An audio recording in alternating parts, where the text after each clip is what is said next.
Nagulat kami umabot na pala sa 43,000 ang aming nagastos dito sa aming floating cottage at nagsugba na rin kami ng mga tilapia at nagkilaw na rin at for sure na mabubungkag na naman ang mga baon nito dahil kasama ko ang mga classmate ko kaya kasamahan kami.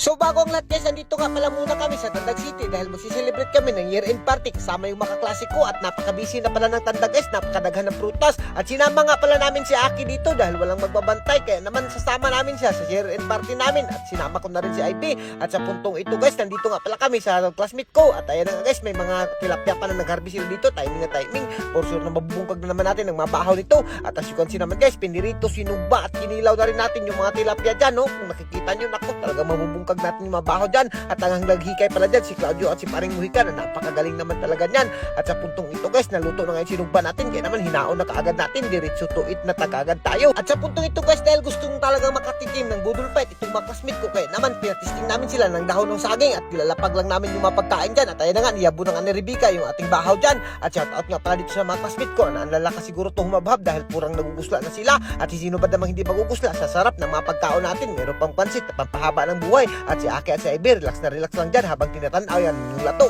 at ayan nga guys talagang tinimplahan ko na kaagad yung tinilaw dahil tayo naman yung pambato sa pagtimpla ng kinilaw at as you can see naman guys naku napakanamnam naman talaga at dito hindi na nakanto si Mercy talagang iningkuran niya na kaagad dahil talagang nagugusla na siya pakatawa-katawa lang yan pero talagang hindi niya na alam na alauna 30 na pala parang nagugusla na talaga siya at si Pare Renato pinapiktos lang ng kain ng bahaw at sa puntong ito hindi na talaga kami nakahuwa talagang binungkag na namin yung bahaw dahil puro na kami nagugusla dito at ayan nga guys talagang binanata na kaagad namin yung mga pagkaon yung mga kinilaw at yung iba't ibang klase ng mga pagkaon namin at hindi ka talaga magmamahay dito guys sa sobrang sarap ng mga pagkaon namin ganito nga pala yung year-end party namin dito guys nagsama-sama kami lahat ng mga classmate namin at shoutout na lang sa uban mga classmate namin na hindi nakauban dahil sobrang busy mabuhay na lang kayo dyan mga idol hanggat gusto nyo sa susunod na lang kayo at ayan nga guys nag-exchange trip na kami at pagkatapos namin mag-party-party doon balik na naman tayo dito sa floating cottage natin at ihiswat na natin kung magkano na yung nagastos namin at alam nyo ba guys nagulat talaga kami na Ebi pag total namin doon sa notebook namin ako umabot na ng 43,000 yung nagastos namin dito sa floating cottage namin hindi pa kasama yung drum at yung PC dito guys ay nako talaga namubungkag na yung kwarta ko dito